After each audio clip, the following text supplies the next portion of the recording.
Welcome to Meet the Visionaries podcast, sponsored by the MIT Center for Real Estate. We begin this year of podcasting with a conversation featuring Joe Sumberg, Head of Real Estate, and Nicolette Jaze, Head of ESG and Sustainability for Real Estate at Galvanize Real Estate. For this episode, Joe and Nicolette will share the innovative sustainability principles that underpin Galvanize's distinct approach to real estate investment. Hosted by incoming Center for Real Estate student Sam Jakshtis, we start the series by hearing how Galvanize is reshaping asset value through a commitment to environmental responsibility. Take it away, Sam.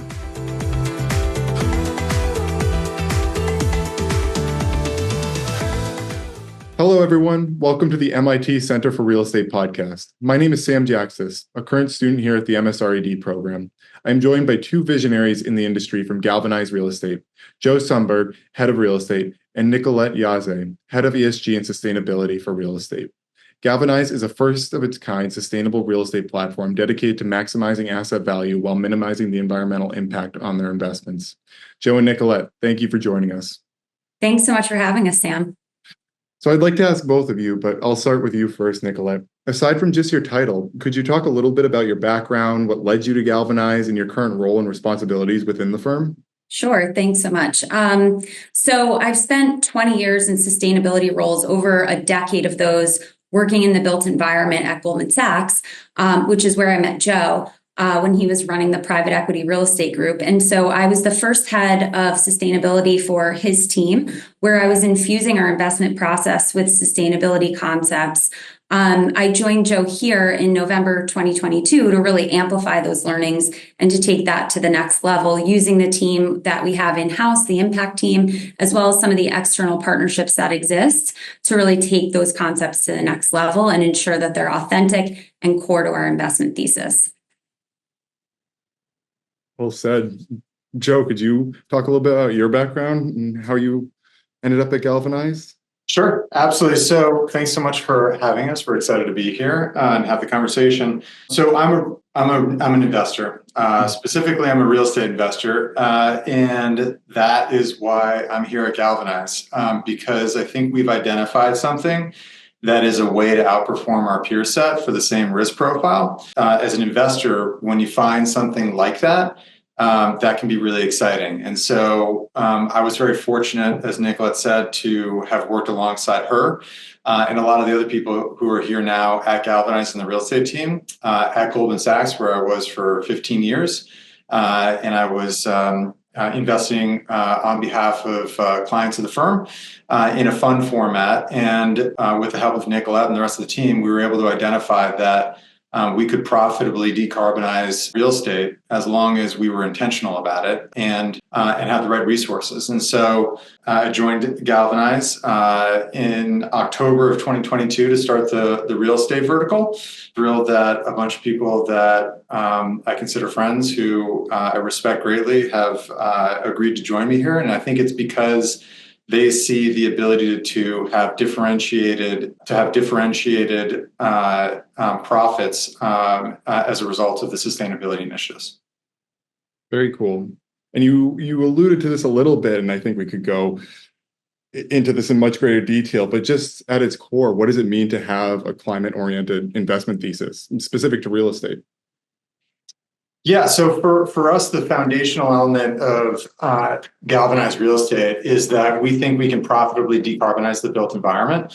And by doing that, increase returns in our investments and achieving better risk-adjusted returns for our investors for the same risk profile. And so for us, it's really important to be able to profitably decarbonize the built environment, because I think our view is that that's an authentic way to have change in this sort of climate fight that we're in right now. And as an investor, I think for us, we're really excited about anything that generates alpha that definitionally is non-beta oriented, that allows for us to outperform. And so core to what we're doing is really sort of expanding on our knowledge and our experiences to be able to allow for us to identify assets where we can outperform because of the sustainability, not in spite of it. Very interesting. And I do want to emphasize that Galvanize is really kind of it really is a first of its kind platform and focusing on climate and real estate investments, where it's usually siloed in one or the other, and ESG or just the built environment. Now, being at the forefront has pros and cons. And Nicolette, I want to ask you, do you see an influx of companies? And could you also expand on what are some of the pros and cons being so new in this new investment thesis? Yeah, I mean, I think, as you mentioned, there are tons of pros and cons, but I think what's been really eye-opening for us is that nothing really exists to support this thesis. And so we've had to build all new proprietary tools to add to a traditional real estate investing process. And again, those tools really didn't exist. So we've spent the last 12 or so months, luckily with the help of our in-house climate experts, as well as some external partnerships, to really get going. And so now, we have a set of proprietary tools that really seamlessly fit into our acquisitions process and support the team in evaluating each and every deal for both profit and decarb potential. And as we continue to use them, we're able to continue to refine them. And it's been really fun applying them practically. But I think it was really eye-opening to us that not much existed. Well, that's actually brings me to an interesting point, because traditionally pro formas are rent rolls and expenses, right? And I believe Galvanize is expanding on that, right? When you're talking about data, you really need to do a lot more analysis. And Joe, Nicolette, both of you, what are some new data that you're bringing in that you can talk to? I understand, and this is my background, so I'm super interested in what data you're bringing in that you can talk about that's expanding on this investment.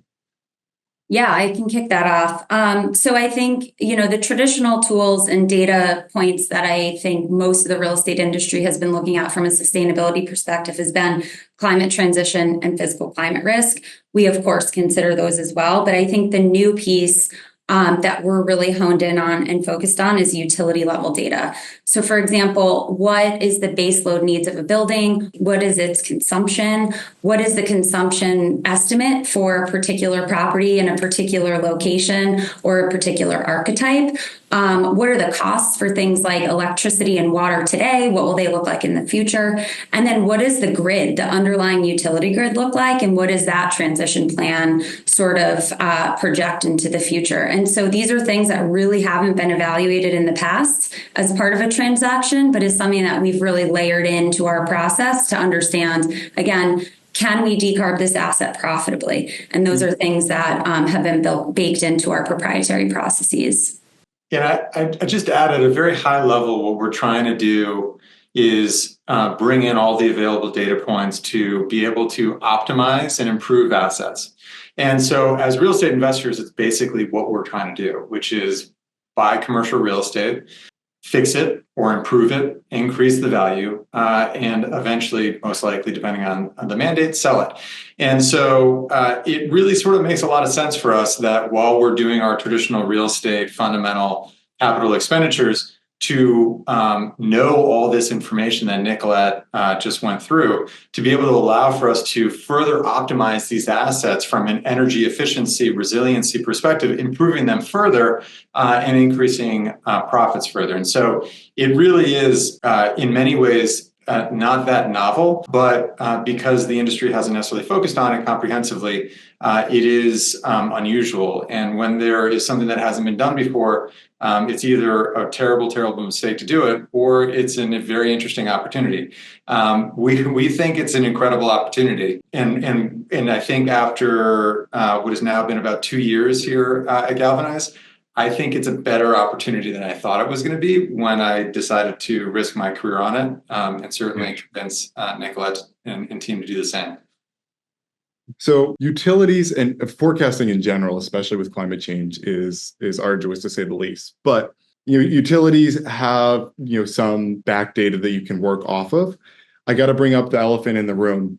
Insurance is having an impact on the built world in significant ways. Can you talk a little bit about what's happening with insurance? It seems like they're running the opposite direction of Galvanize. Whether you're in Florida and you're dealing with floodplains, you're in California dealing with fires, it's affecting the built world from both just a single family all the way to commercial, from a single owner to institutional levels. Are there opportunities with that, or is it really something that you need to adjust for in ways that you didn't initially think you had to? Yeah, I'll go ahead and start, Nicolette, and then you can chime in. I'd say the approach that we take with respect to physical climate risk and resiliency is really, really important when thinking about insurance. I also think that insurance used to be less of a material expense as part of the overall underwriting of a transaction. Now, with insurance premiums increasing for every property type across the board, it is something that, as just a diligent real estate investor, we all need to know before we're even pursuing a transaction initially. It's something where we have to have, as part of our process, a tight understanding of what the range of insurance premium should be for any investment. I think though, having a view on insurance premium annual increases over the life of a hold is also critical. It used to be you chose your premium, you went to your insurer and you said, how much per door if I buy this multifamily property in this market. You tell them a few details about the asset and your total insurable value. They give you a number, and then you grow it at 3%. Anyone who's growing their insurance premiums in an underwriting on a pro forma by 3% a year is going to be wrong. It's going to be more than 3%. And so I think that we all, just from a real estate fundamental standpoint, need to understand that 3%, which used to be inflation, which isn't anymore, is not going to be your growth rate for insurance premiums, period. I think, though, we are taking a very extreme view to understanding the physical climate risk resiliency of each individual asset by geography, by physical archetype, and certainly property type. And then improving the resiliency of those assets through capital expenditures. I do think, though, that the insurers are taking a bit of a sledgehammer approach to the industry because they're forced to, because they usually have blanket insurance policies that cover owners and operators over many geographies. And so what happens in one region with a wildfire is impacting another region that may only have flood risk. And so I think that it's incumbent upon us to understand the individual risk for flooding, fire, heat stress, water drought stress, and then improving these assets for an ability to make them more resilient to those.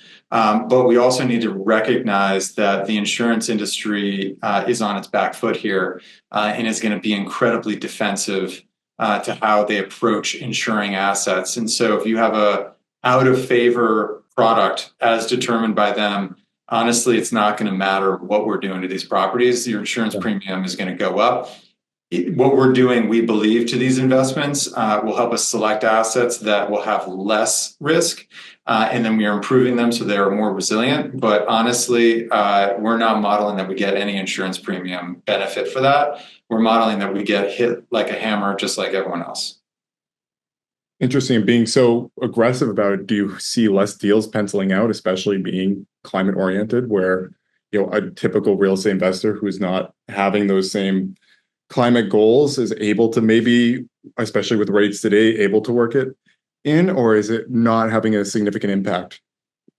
Insurance is absolutely killing deals. Yeah. So when we look at transactions, if our view, and that view might be a bit conservative, but if our view is that insurance premiums are going to be X and they're going to grow a little bit more aggressively than what other people might view, that absolutely knocks us out of transactions. Now, just like any other assumption, to be really clear, investors have an incredible ability to justify transactions. And so denying reality is very much something that investors are very good at if they really want a deal. And so there are people who are buying transactions underwriting, whether or not they believe it or not. I think they believe it, that insurance premiums aren't going to double or triple in a few years in certain markets. That helps them buy the transaction. And they might be right on that deal in terms of their total returns, but they're going to be right for different reasons. They're going to be wrong on insurance. And I think that people are doing that in certain markets and expecting that, one, insurance won't grow as much as we're talking about, but second, that you can get insurance. In a lot of markets, you're not going to be able to get insurance. And that is the case today. And a lot of people are choosing to self-insure. And I don't, self-insure is a fancy word for not get insurance. I don't know if their investors really fully comprehend that. So I think that we're a few natural catastrophes away from this becoming a really big issue. Which speaks to Galvanize's unique opportunity within the market to build resilient buildings that can be insured and can have access to those premiums. And Nicolette, can you expound a little bit on resilient buildings? What does that mean? Am I just putting a different roof on? Am I adding solar panels? Or can you go into detail? Yeah. So as Joe mentioned, we're looking at the physical and transition risk of every transaction, building in the capital expenditures necessary to mitigate those risks. But we also want resilient buildings in the sense that they have features that are highly in demand today. So as you alluded to, solar, for example. So generating solar on the rooftops not only help decentralize sort of energy generation and help contribute to greening of the grids and greening of communities, but also make that asset much more resilient. Adding on battery storage can be really interesting in some locations, as one example, is also a feature that we're sort of looking at and that we think tenants will be interested in the future. Interesting. And I mean, there's, as Joe talked about, there's a lot of different things in different geographies, and it's really somewhat location based, whether you're building for fires or whether you're building for floods, as macro examples. I'd like to shift a little bit just to talk a little bit about Galvanize in particular, and some of the unique resources at Galvanize. And Joe, you have a pretty expansive career, starting with Goldman Sachs, and you've seen a lot. What makes Galvanize different? What are some of the secret sauce that you have that other places don't? Like most investment management firms, the people is sort of where it starts and ends. And so we'll walk a little bit through that, and then some governance. So I think the idea when Tom Steyer and Katie Hall started Galvanize Climate Solutions was that this is a generational investment opportunity, and there aren't many platforms that are pure play, built and focused and resourced to be able to take advantage of that opportunity set. And so they started with what I consider to be fantastic individuals in operations role, your typical, COO, legal, CFO, HR, et cetera. But then they immediately focused on building out resources in the impact team. So these are climate technologists, scientists, data scientists, talent folks who help us be able to sort of match the science with the investing side. These are resources and individuals who are very impressive. Many who actually went to get their graduate degrees at MIT, which I could never do. And so, having that resource as a cross-functional aspect of Galvanize Climate Solutions is incredibly helpful. For the real estate team, what is specifically different for us is that we are real estate investors who have invested with each other through market cycles, who have all bought into this idea that there's a tremendous amount of commercial real estate in the US that is highly inefficient. So according to the Real Estate Roundtable, 75% of commercial properties were built before 1999 in the US. Basically, mechanical equipment usually lasts 20 to 25 years. So all of it is incredibly inefficient, and at the end of its useful life. There's a prime opportunity that we think to be able to acquire assets and profitably decarbonize them. We are so confident of that we did something interesting from a governance model, which is that we decided to tie 1/3 of our long-term incentives to the ability to profitably decarbonize these assets among some other KPIs that we're tying these long-term incentives. And I think, Nicolette and I learned, having worked at Wall Street for some time, economic incentives move people. Intentions are great, but as Mike Tyson says, everyone's got a plan until you get punched in the face. And nothing feels more like getting punched in the face than a business plan going sideways, and then you forget about everything else. And so it's something that, frankly, when Nicolette joined in November of 2022, it's the first thing that we discussed, and it was a non-negotiable for us to make sure that everyone was going to be on the same page with respect to where we thought the market opportunity was, so much so that we're going to put our money where our mouth is. And so, the secret sauce for us is the resources of Galvanize, the cross-functional pure play aspect of it being a climate transition, energy transition company, and the people within the real estate team having bought into the idea and tying our economics to the idea that we can profitably decarbonize, so that we only acquire deals where we can outperform because of the sustainability. And so it's really sort of matching all those different aspects of the firm and different resources and different economic alignments towards this single goal. Absolutely. And typically ESG has underperformed other asset classes.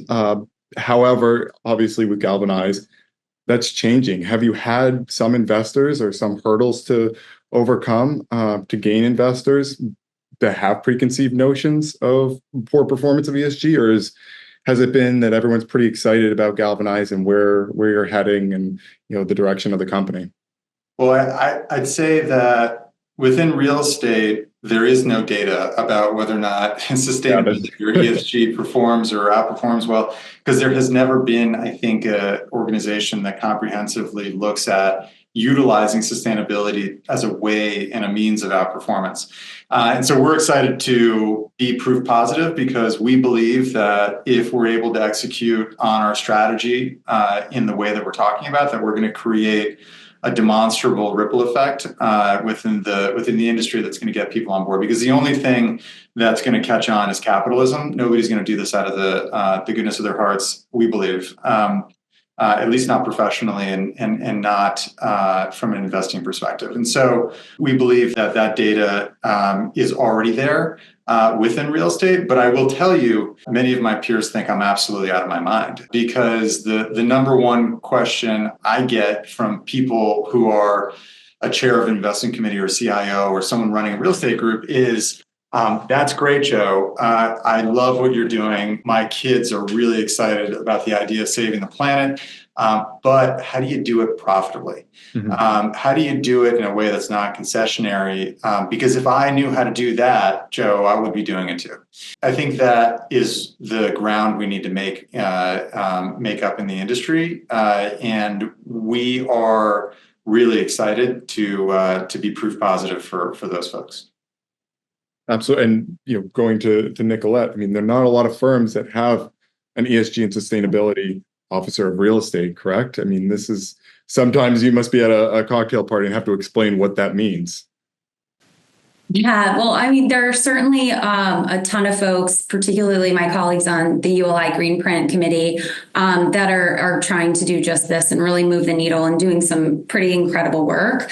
But as Joe said, what we're doing in terms of sustainability, the concepts aren't new. It's really the governance tools that we're using to drive kind of cultural and process change. Those are new.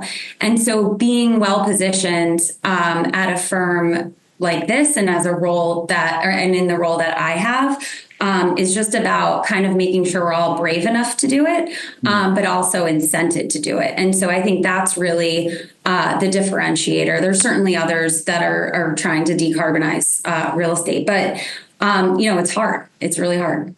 And I just also add, I think Nicolette's being modest.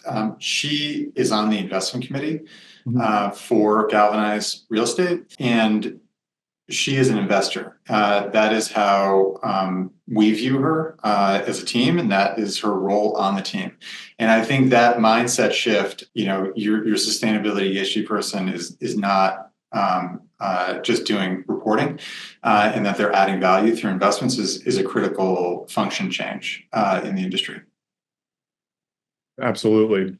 And, you tangentially mentioned this, and there's a whole idea of the carrot or the stick with, climate change and how we adapt to it, especially with real estate. Could Galvanize be considered an impact fund in that you look for different opportunities, or are you just proving that, if you build for the future, you're going to be profitable? Do you look for the tax advantages? Do you look for those impact movements, or is it really just straight in real estate investing that is profitable because you're building for the future? We do not want to be viewed as just a impact focused business platform. We want to be viewed, and hopefully we consider ourselves, and hopefully others consider us as great investors who have a strategy that is very attractive because of our ability to identify risk and opportunity. We think this is an enormous opportunity. It also has the positive externality of decarbonizing the built environment, which is responsible for 40% of global emissions. In the US, 20% of our emissions come from just operating the inefficient existing building stock that we have.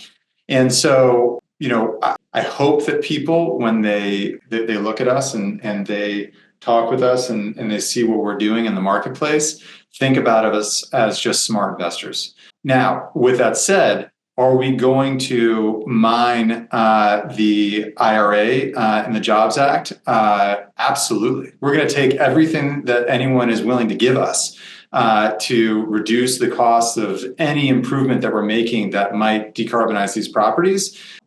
Anyone who's willing to help through subsidization, through tax incentives, 100%, we are going to grab it.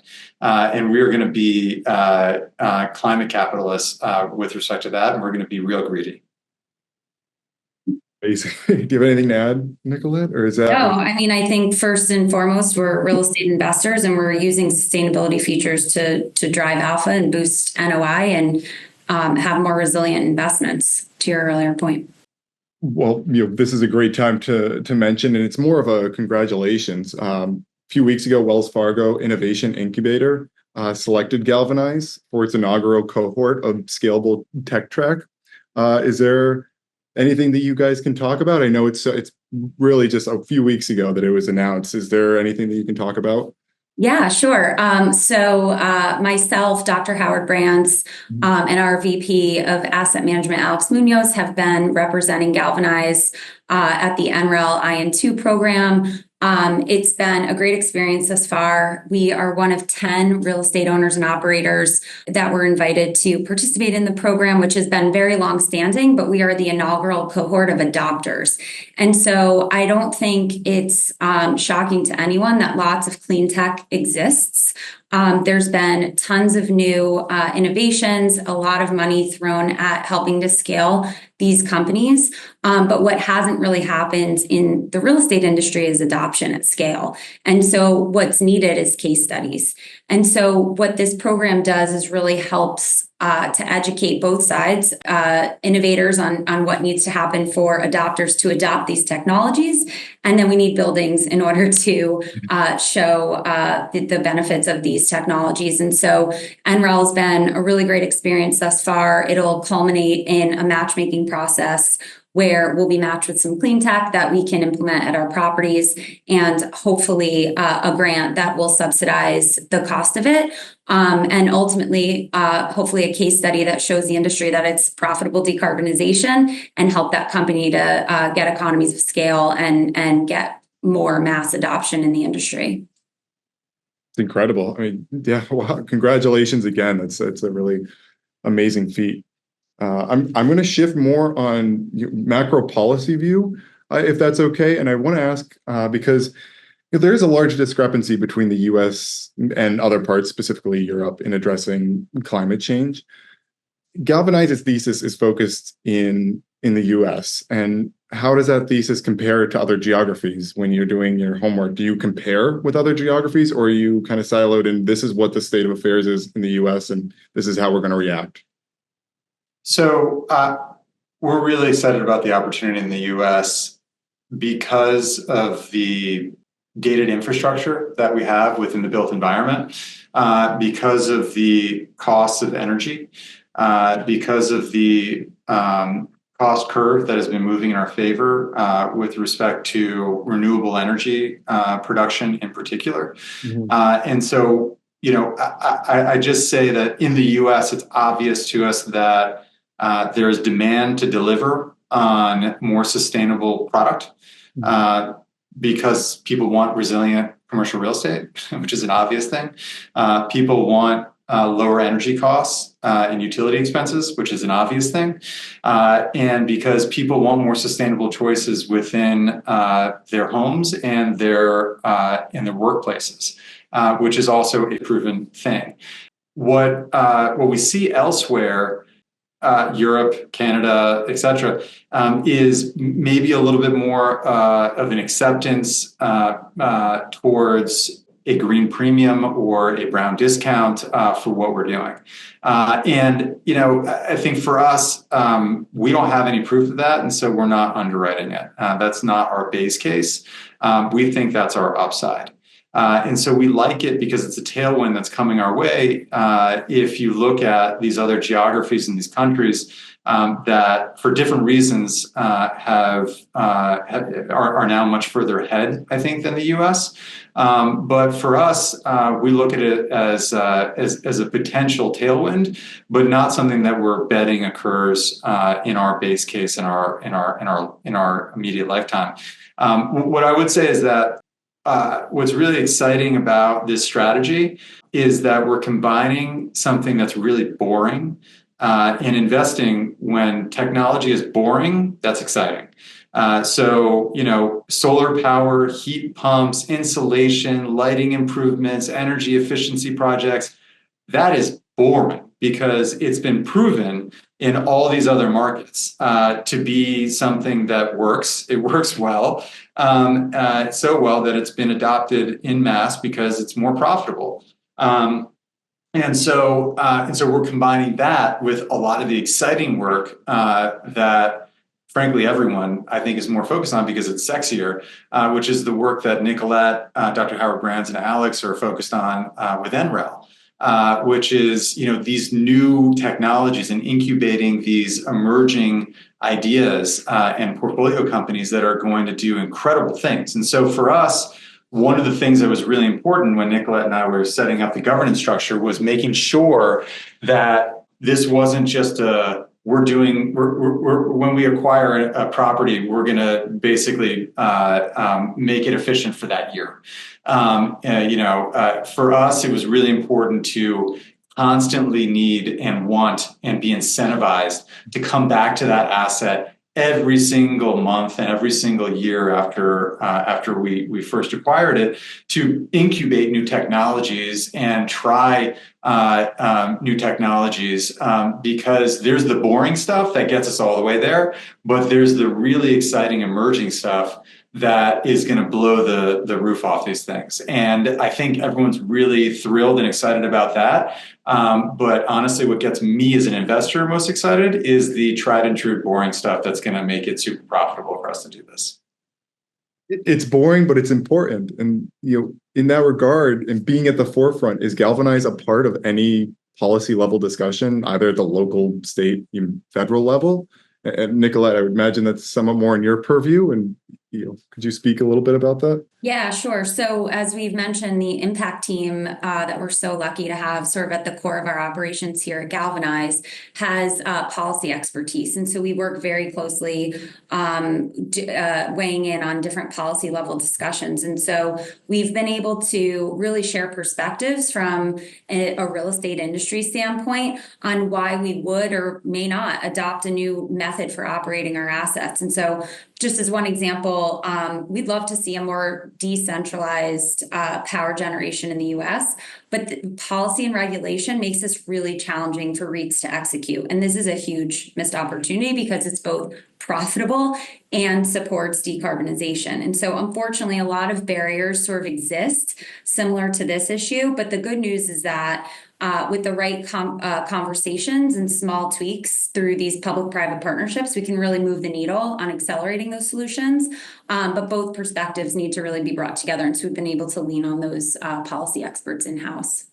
And I just also say that comprehensive nature of the pure play aspect of Galvanize Climate Solutions allows for us to really have a view as a firm on the market, not just from a real estate perspective. And so we also have a venture capital strategy. We have a long-only equity strategy and a seed investing strategy. And so our impact team that Nicolette just mentioned, that we're incredibly proud of and is a core aspect of what we do, is sitting at the nexus of all those different strategies and all those different asset classes, and gets the benefit of all the investing views across asset classes and strategies. And so they really sort of funnel all that and are able to channel that feedback into policy change and influence within the industry, hopefully for everyone's benefit. That itself is pretty unique, right? That really hasn't been done before, and especially on a real estate level. It's almost an arbitrage situation. It's, the resiliency needs to happen, and having that, breadth of knowledge just puts you so many legs up above the competition. Just hearing you allude to it. We have been talking a lot about climate. I just want to talk briefly on, climate resilience is one thing. You also have to be market resilient. And I just want to, on a broad level, how is Galvanize changing or adapting to the office downturn? Is it affecting you guys in the same way? Is it still the apocalypse, or is it still that you are focused on the climate resilient solutions? Yeah, so I'd say at a high level, our view of thematically where to invest and geographically and by property type and physical archetype is an evolving process. Right now, we are not focused on office. I think, timing in many ways is everything. And also with an asset class as liquid as commercial real estate, it's impossible to time. I think we got very lucky in that I joined Galvanize in October of 2022, and we built the team out and have made some investments since then. And so I think we just frankly got lucky that we sort of looked at the market environment at a time and sort of said, you know what, maybe our first investment shouldn't be an office property. And so that's something that we continue to evaluate as with every other property type. And we will invest in office when it becomes a great real estate investment that we can also profitably decarbonize. Right now, I think we're not smart enough to sort of know when a good time is to acquire an office property. And what types of asset classes is Galvanize focused on currently? Industrial and multifamily mainly, also with student housing and self-storage. And so we have made 2 investments to date. We have 2 additional investments under control that we hope to close in the coming months. Super exciting. This has been an incredible interview. I really appreciate everybody's time. Joe, Nicolette, thank you so much. If anyone wants to learn more, please go to galvanizerealestate.com. It was amazing to get to spend time with you and interview you and hear more of your story. Thanks so much for having us, Sam.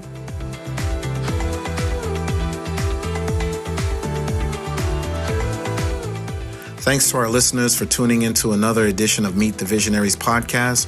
And please remember to stay tuned for future episodes by subscribing to our podcast, or follow us on social media by visiting cre.mit.edu to learn more.